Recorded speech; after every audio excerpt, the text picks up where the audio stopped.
Hello दोस्तों, welcome to my channel Hindi study corner.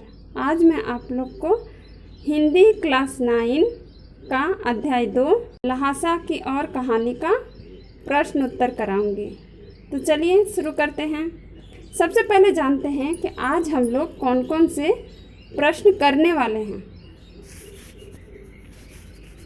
पहला प्रश्न है, धुंधला के पहले आखिरी गांव पहुंचने पर भिखमंगे के वेश में होने के बावजूद लेखक को ठहरने का उचित स्थान मिला, जबकि दूसरी यात्रा के समय भद्रवेश भी उन्हें उचित स्थान नहीं दिला सका।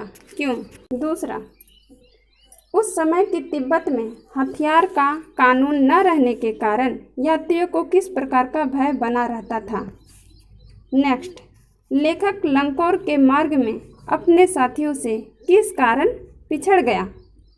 नेक्स्ट, लेखक ने सेकर विहार में सुमित को अपने यजमानों के पास जाने से रोका, परंतु दूसरी बार रोकने का प्रयास क्यों नहीं किया। नेक्स्ट, अपनी यात्रा के दौरान लेखक को किन कठिनाइयों का सामना करना पड़ा। नेक्स्ट, प्रस्तुत यात्रा वृत्तांत के आधार पर बताइए कि उस समय का तिब्बती समाज कैसा था। नेक्स्ट, मैं अब पुस्तकों के भीतर था। नीचे दिए गए विकल्पों में से कौन सा इस वाक्य का अर्थ बतलाता है।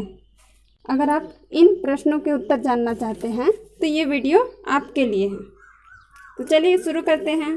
पहला प्रश्न, धुंधला के पहले के आखिरी गांव पहुंचने पर भिखमंगे के वेश में होने के बावजूद लेखक को ठहरने का उचित स्थान मिला, जबकि दूसरी यात्रा के समय भद्रवेश भी उन्हें उचित स्थान नहीं दिला सका। क्यों? उत्तर, धुंधला के पहले आखिरी गांव पहुंचने पर भिखमंगे के वेश में होने के बावजूद लेखक को ठहरने का उचित स्थान मिला, क्योंकि वहां लेखक के भिक्षु साथी सुमित के जान पहचान के आदमी थे।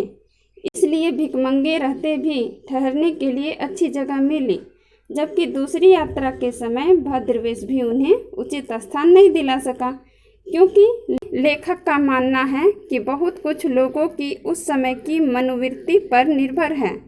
शाम के समय लोग स्थानीय शराब छंड पिए होते हैं, इसलिए बहुत कम लोग होश हवास में रहते हैं। नेक्स्ट प्रश्न है, उस समय के तिब्बत में हथियार का कानून न रहने के कारण यात्रियों को किस प्रकार का भय बना रहता था। उत्तर, तिब्बत में हथियार का कानून न रहने के कारण यहाँ लाठी की तरह लोग पिस्तौल बंदूक लिए फिरते हैं। सुने स्थानों से गुजरते हुए हत्या का भय बना रहता था, क्योंकि सुने स्थानों में मरे हुए आदमियों के लिए कोई परवाह नहीं करता और वहाँ कोई गवाह भी नहीं मिलता था।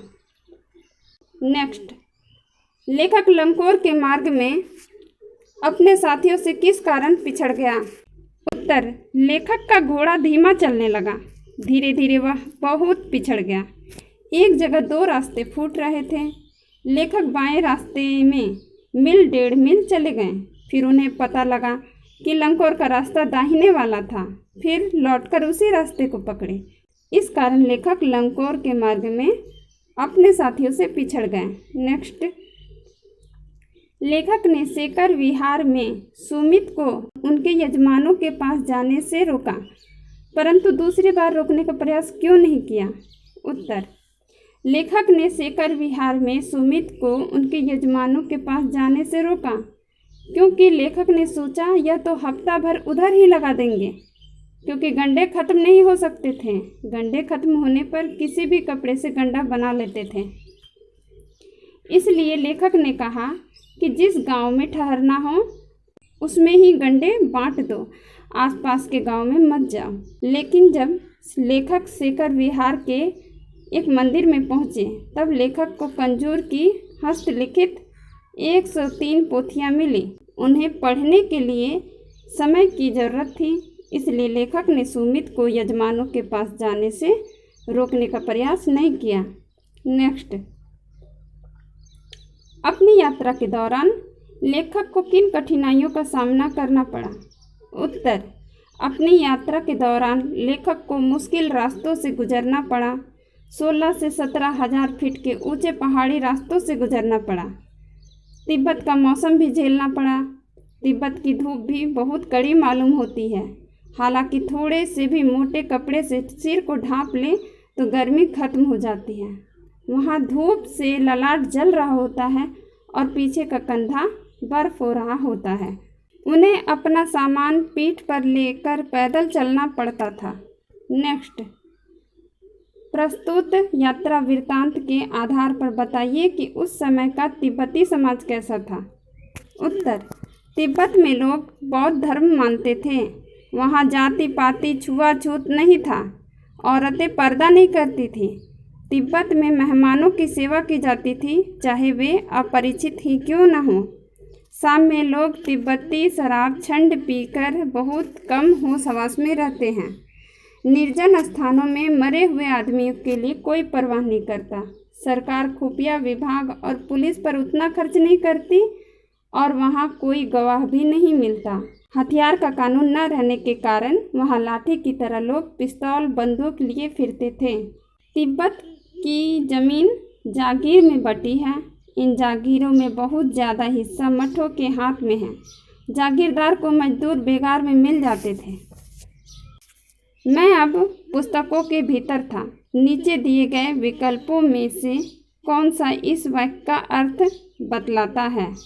ऑप्शन है क, लेखक पुस्तकें पढ़ने में रम गया। ख, लेखक पुस्तकों की शेल्फ के भीतर चला गया। ग, लेखक के चारों ओर पुस्तकें ही थी। घ, पुस्तक में लेखक का परिचय और चित्र छपा था। उत्तर, लेखक पुस्तकें पढ़ने में रम गया। तो कैसी लगी मेरी ये वीडियो? अगर अच्छी लगे तो मुझे लाइक कीजिए, शेयर कीजिए, सब्सक्राइब कीजिए और कुछ और वीडियो चाहिए तो मुझे कमेंट्स कीजिए। और ये वीडियो कैसी लगी मुझे कमेंट्स में ज़रूर बताइए। Thank you.